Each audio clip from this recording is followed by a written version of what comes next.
Hai, Assalamualaikum warahmatullahi wabarakatuh. Alhamdulillah kita bisa berjumpa lagi di channel Bang Soal Lengkap. Kali ini kita akan membahas soal latihan pengetahuan kelas 5, tema 5, subtema 1. Nah, sebelum kita mulai, jangan lupa pastikan teman-teman lakukan like, share, dan subscribe pada channel ini. Jangan lupa nyalakan tombol lonceng agar teman-teman selalu mendapat info terbaru dan terupdate dari kami. Langsung saja kita mulai untuk soal nomor 1. Bagaimana persatuan dan kesatuan bangsa berperan dalam usaha untuk membebaskan diri dari penjajahan? Jawabannya, kesadaran akan pentingnya persatuan dan kesatuan bangsa mendorong para pemuda dari berbagai suku bangsa yang ada di Indonesia untuk mengambil tindakan patriotisme. Situasi penjajahan Belanda yang diwarnai dengan larangan melakukan kegiatan organisasi mendorong para pemuda berdatangan dari berbagai penjuru Indonesia untuk berkumpul di Jakarta. Kongres Pemuda yang diadakan pada tanggal 27 dan 28 Oktober 1928 melahirkan peristiwa Sumpah Pemuda. Peristiwa ini menginspirasi seluruh lapisan masyarakat Indonesia terhadap pentingnya persatuan dan kesatuan.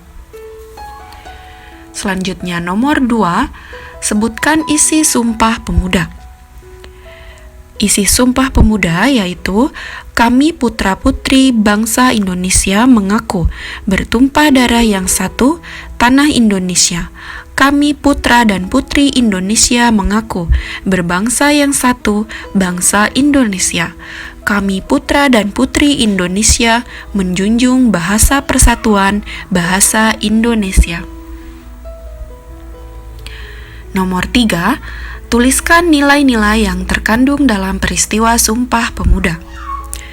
Nilai-nilainya yaitu cinta bangsa dan tanah air, persatuan, sikap rela berkorban, dapat menerima dan menghargai perbedaan, mengutamakan kepentingan bangsa, semangat persaudaraan, dan meningkatkan semangat gotong royong.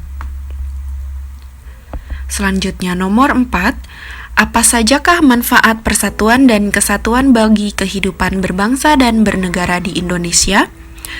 Manfaatnya yaitu terwujudnya kehidupan yang serasi, selaras, dan seimbang antar sesama, pergaulan antar sesama akan lebih rukun dan akrab, dapat mengatasi seluruh perbedaan yang ada dengan penuh kesadaran, pembangunan nasional akan berjalan lebih baik dan lancar, pelaksanaan gotong royong akan dapat berjalan lancar dan baik.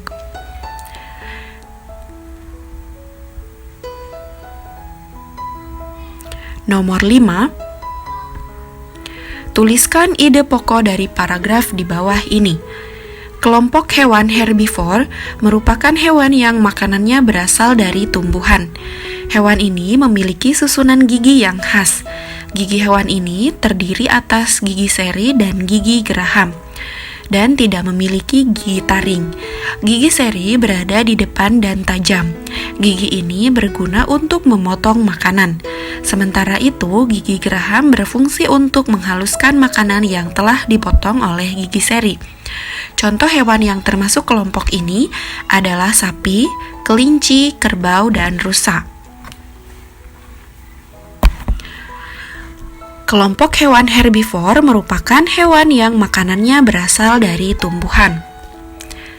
Selanjutnya nomor 6, perhatikan teks berikut. Gurun merupakan ekosistem yang paling gersang karena curah hujan yang sangat rendah. Tumbuhan jenis kaktus yang memiliki duri untuk mengurangi penguapan banyak tumbuh di sini. Hewan-hewan yang bisa hidup pada ekosistem ini antara lain semut, ular, kadal, kalajengking, dan beberapa hewan malam lainnya. Informasi penting apa yang dapat diperoleh dari bacaan di atas? Jawabannya yaitu, gurun merupakan ekosistem yang paling gersang karena curah hujan yang sangat rendah. Selanjutnya nomor 7, tuliskan pikiran utama paragraf berikut. Indonesia terletak di antara dua benua, yaitu benua Asia dan benua Australia. Demikian juga Indonesia terletak di antara dua samudra, yaitu Samudra Pasifik dan Samudra Hindia. Indonesia berbatasan langsung dengan beberapa daerah negara seperti Malaysia, Singapura, Filipina, Vietnam, Papua Nugini, dan Australia. Letak geografis Indonesia dianggap strategis karena menjadi tempat persinggahan antara dua benua dan dua samudra. Pikiran utamanya yaitu letak geografis Indonesia dianggap strategis karena menjadi tempat persinggahan antara dua benua dan dua samudra. Selanjutnya nomor 8, informasi penting apa yang diperoleh dari bacaan di bawah ini?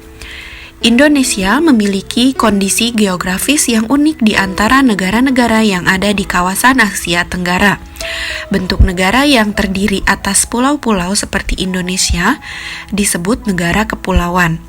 Negara kepulauan merupakan salah satu ciri dari negara maritim. Negara maritim adalah negara yang memiliki luas laut lebih besar dibandingkan dengan luas daratan yang terdiri atas pulau-pulau. Oleh karena itu, penduduk yang tinggal di negara maritim banyak memanfaatkan sumber daya kelautan untuk kebutuhan hidupnya. Informasi pentingnya yaitu Indonesia adalah negara maritim, yaitu negara yang memiliki luas laut lebih besar dibandingkan dengan luas daratan yang terdiri atas pulau-pulau. Selanjutnya nomor 9. Jelaskan Indonesia sebagai negara maritim dan agraris. Negara maritim adalah negara yang memiliki luas laut lebih besar dibandingkan dengan luas daratan yang terdiri atas pulau-pulau.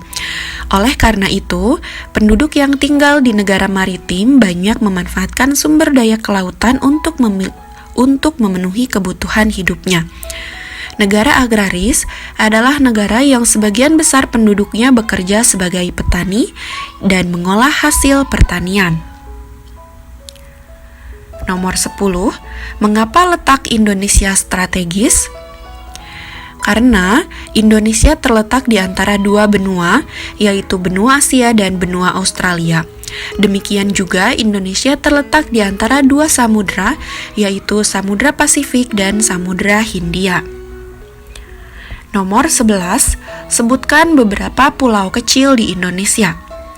Jawabannya yaitu Pulau Nias, Siberut, Bangka, Belitung, Madura, Bali, Lombok, Flores, Ambon, dan Halmahera. Nomor 12, Indonesia memiliki banyak sekali gunung berapi yang masih aktif. Apa dampak positif bagi masyarakat Indonesia? Negara Indonesia memiliki banyak sekali gunung berapi yang masih aktif. Abu vulkanik gunung berapi dapat menyuburkan tanah yang berada di sekitarnya. Tanah yang subur merupakan sumber daya alam yang penting untuk pertanian dan perkebunan. Nomor 13, tangga nada adalah urutan nada yang disusun secara berjenjang.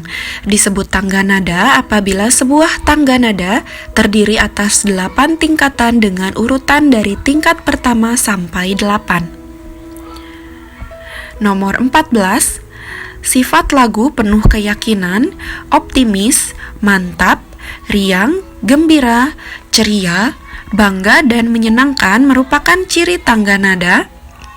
Jawabannya yaitu tangga nada mayor. Nomor 15, lagu syukur dan terima kasihku merupakan salah satu contoh lagu dengan tangga nada. Jawabannya tangga nada minor. Nomor 16, siapa pencipta lagu syukur? Jawabannya yaitu Haji Mutahar. Nomor 17, jelaskan yang dimaksud dengan ekosistem. Ekosistem adalah interaksi makhluk hidup dan benda-benda tak hidup pada sebuah lingkungan. Nomor 18, sebutkan jenis-jenis ekosistem. Jenis-jenis ekosistem yaitu ekosistem alami adalah ekosistem yang terdiri atas ekosistem air dan ekosistem darat. Ekosistem air terdiri atas ekosistem air tawar dan ekosistem air asin. Ekosistem darat terdiri atas ekosistem hutan, padang rumput, padang pasir, tundra, dan taiga. Ekosistem buatan adalah ekosistem yang diciptakan manusia untuk memenuhi kebutuhan manusia, yaitu sawah dan bendungan. Nomor 19, apa yang dimaksud dengan metamorfosis sempurna dan metamorfosis tidak sempurna? Metamorfosis sempurna yaitu hewan yang mengalami perubahan bentuk yang sangat berbeda pada setiap tahap perkembangannya, dan metamorfosis tidak sempurna yaitu hewan yang mengalami perubahan bentuk yang tidak terlalu berbeda pada setiap perkembangannya. Nomor 20, sebutkan dan jelaskan unsur-unsur ekosistem. Unsur-unsur pada ekosistem yaitu individu adalah makhluk hidup tunggal, misalnya seekor kambing, seekor burung, dan sebuah pohon cemara. Populasi adalah kumpulan individu sejenis yang menempati suatu daerah tertentu. Contoh, di sebuah kolam terdapat populasi ikan, populasi tumbuhan teratai, dan populasi lumut. Komunitas adalah populasi makhluk hidup di suatu daerah tertentu. Contoh komunitas adalah komunitas sungai dan komunitas padang rumput. Nah, alhamdulillah teman-teman, sebanyak 20 soal sudah selesai kita bahas bersama-sama. Dan bagi teman-teman yang membutuhkan filenya, bisa langsung hubungi kami. Semoga bermanfaat. Sampai jumpa lagi. Wassalamualaikum warahmatullahi wabarakatuh.